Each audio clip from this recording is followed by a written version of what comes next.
And the Great House Boulevard home that he owned with his wife Juliette, that was listed as outstanding since 2014, owing Jamaicans $64,000 or about 526 US dollars. We call the tax administration to confirm. Volume is 1118. And you own it? Yeah. Bless up my people. Welcome back to the channel. It's a girl and Isabel Rose. Thanks for all the new subscribers. Thanks to the returning subscribers. If you're new to the channel, subscribe. Turn the post notification bell on. Put it on all so you won't miss an upload from me. On the road to 20k, help me to get there, my people. So in this one, my people, a member of parliament testifies to prosecutors about illicit enrichment, as well as former ECJ chairman says legislations pass to subsume Ombudsman into the commission must be reversed, and same was unconventional. Stay tuned for the details at hand. Don't forget to like, share and subscribe to the channel. Run over to my other platforms. Subscribe over there. Get that channel to 1k for me, please and thanks.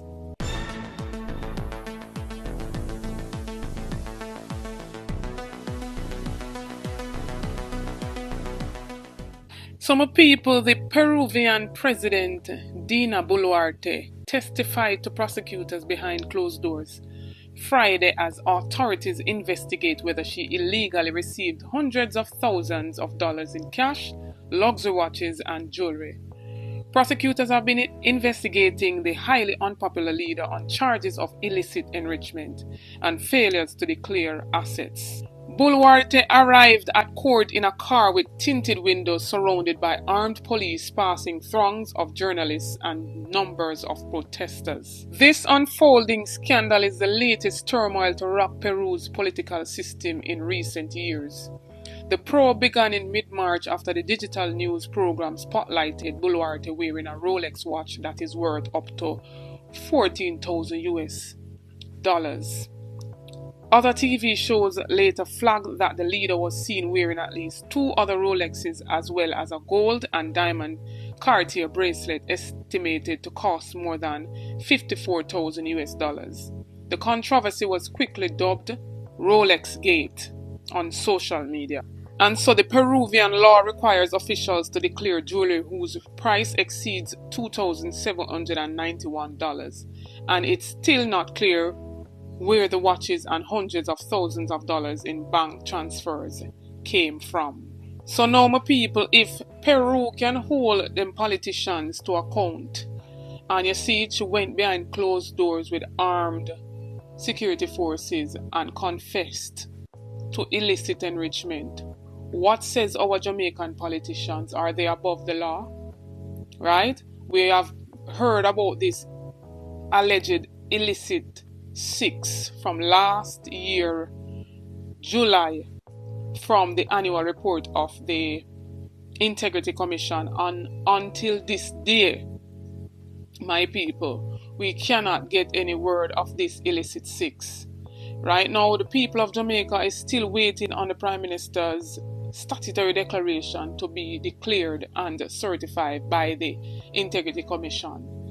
This will be the 3rd consecutive year, my people, that we have yet to hear what the status on the Prime Minister's declaring his assets. So it begs to question, will the Prime Minister come forward and let us know what is going on with him and the Integrity Commission? So all told, when it comes to properties, there's the Great House Boulevard home that Honus and his wife bought with a mortgage while Honus was a mere member of Parliament. And in the 4 years he was Minister of Education, earning the equivalent of around 60,000 US dollars per year, or 90,000 with allowances, there was the Arcadia apartment, no mortgage listed. The land at Waycliffe Close in Beverly Hills, no mortgage listed. The land for the Shenstone Beverly Hills house he's building, no mortgage listed. And around 525,000 US dollars spent building the house in the 3 years after Honus's Jamaica Labour Party lost the election in 2011. Honus, through a member of his team, said he wouldn't comment on the source of funds for any of his properties before the election, but even after, he didn't. He also said he would make his financial statement public at the end of March 2016, but he didn't. Despite several calls to Juliette Honus, a property developer, chartered accountant, and newly elected member of parliament, she didn't get back to us. We will again reduce transfer taxes, stamp duties, and estate taxes. What about property taxes? No, man, he has to pay property tax. At the time of our initial checks in the 2 weeks before the election, the house in Beverly Hills had an outstanding balance since 2013 on the tax administration's website. Amount about $174,000 or US $1,400 approximately.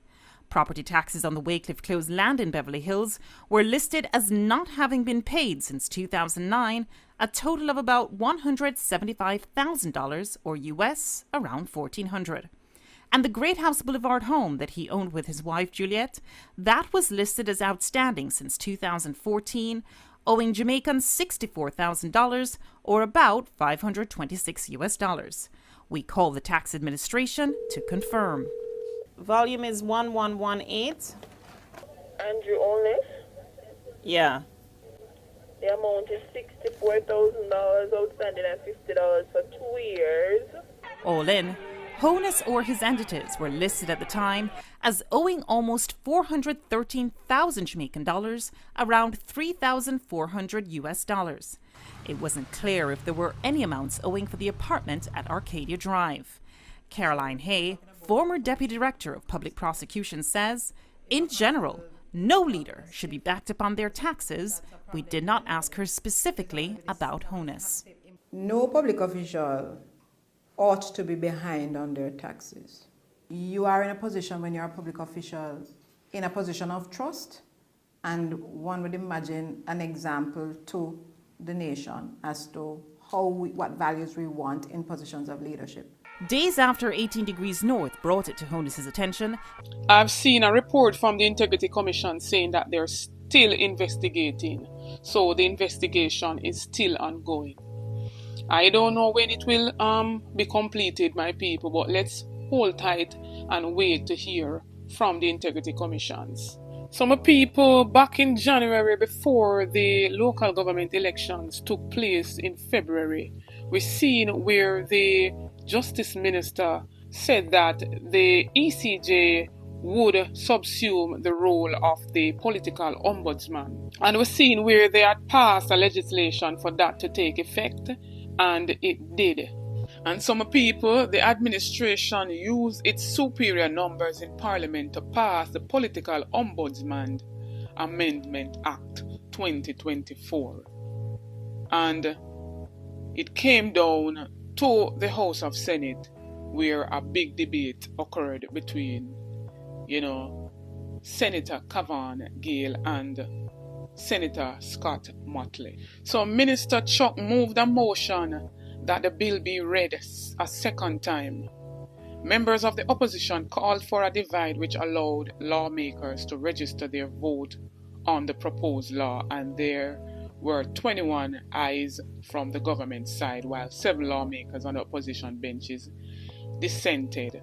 Now we're seeing a former ECJ chairman, Professor Errol Miller, cautioning the government to let it be the last election that ECJ will subsume this role of political ombudsman. He says that the move was unconventional and that they should reverse it. Professor Miller was the first chairman when the ECJ was formed in 2006. He says the amendment drags the ECJ commissions into direct involvement with partisan politics, and that he is amazed the legislation that resulted in the office of the political ombudsman being subsumed by the ECJ was allowed to be passed. In this recording, when we are about to make on the hear my people, where he was doing an interview, he was even calling out Mark Golding for allowing this to be passed in the House. I hope that good sense will prevail, that both the government and the opposition in Parliament, by this I mean House and Senate, would go back and make the 2024 local government election be the only election contested with this amendment, and also that in the process of doing that, restore the convention. In other words, I say, I hope good sense prevail, and together they repeal this amendment, and secondly, restore the convention. Because if the breaking of the convention is kept as precedent, and you begin to apply that to electoral boundaries, where the party in power sets the boundaries that suits it, we go back to the disgraceful past.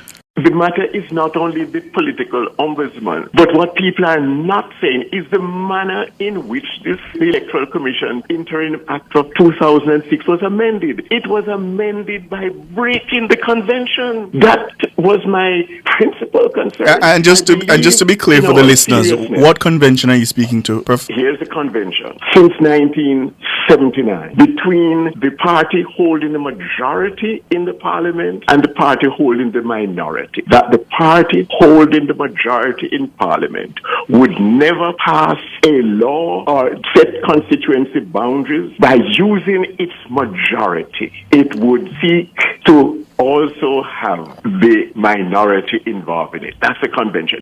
Initially, when this matter came up, the opposition actually didn't raise objection. They said they went away, thought about it, and then came back. They didn't take the principal reason that they should be objecting, which is that the convention was being broken. I am amazed that this has gone almost silently. I couldn't keep silent. I probably wouldn't have said anything if it was just legislation being passed, that bad legislation. But to me, the unconscionable matter was that the principal reason that we have made the progress we have made to date over the period 1997 to the current time, that convention is broken, and the public not told that that was happening. And I am convinced that people knew that that was happening. We had even seen Carl Samuda from the government side was saying that it's not a right move and that they should leave the ECJ as is. And some people, the question is, will the government listen to the cry of this former chairman of the Electoral Commissions of Jamaica? And I will stand by my stance that I've been saying from day one, that I believe that it shouldn't be so that the ECJ gets to perform this role. I believe that a single person who's non-partisan should have gotten the role of the political ombudsman, and that the political ombudsman should carry more weight. But talk up my people, drop for 2 cents in the comment section and make me reason what says Uno. I want to hear from Uno, my people. Don't forget to like, share and subscribe to the channel. Run go over to my other platform, Instagram and Facebook, and follow me over there at Anisabel Rose. Check out the YouTube store, make a purchase, it goes in support of the channel. Check out the YouTube membership, you get a lot of benefits by becoming a member. Only a small fee per month to become a member of the Anisabel Rose movement. Support the thing, my people. We do notifications, shout out in each and every video to be a part of that. All you have to do is be the first to like, comment and subscribe, and you'll be featured in the following video to come.